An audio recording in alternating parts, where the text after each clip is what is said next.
So ayan mga baby loves, lalabas na tayo ng hotel mga baby loves kasi uuwi na tayo sa Riyadh. Ayan, palakad-lakad na ang person papunta sa elevator mga baby loves. So ayan, malapit lang.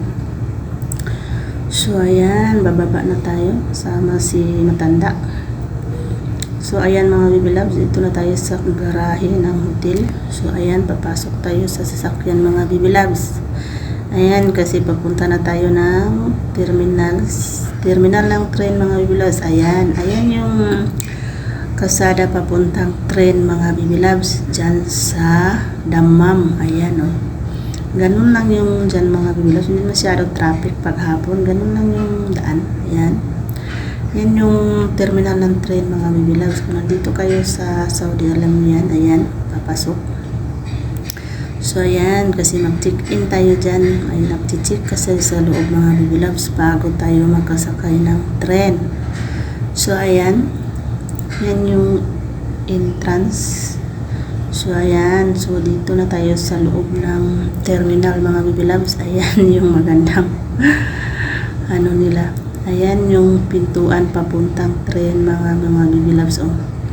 Ayan, so ayan yung view sa labas ng terminal ng train mga baby loves. Ayan, maganda yung mga ilaw mga baby loves. So, ayan, malinis na mga baby loves. Walang kalat. So, kunti lang din yung tao. Hindi crowded. Ayan. So, ayan mga baby loves. So, yan yung labas. Ayan yung terminal talaga. Diyan tayo sasakay mga baby loves. So, ayan, maganda yung view. Ayan. Mainit yan mga baby loves. Ayan o. So ayan. So ayan. Punta na tayo sa train mga baby loves. So dito tayo sa Dammam papuntang Riyadh. So ayan, mainit.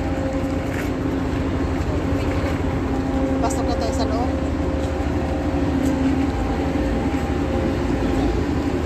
Ayan yung view.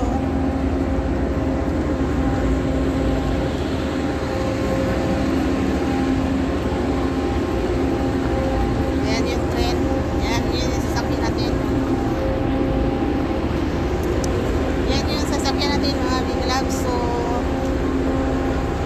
4 na oras mahigit yung travel natin ngayon. So, dumating tayo sa Riyadh gabi na. So, ayan.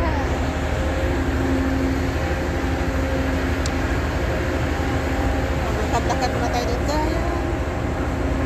Ayan. Busy.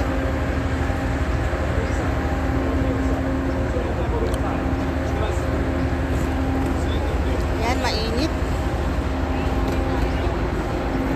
Ayan yung view natin, mainit mga baby loves. So, yeah.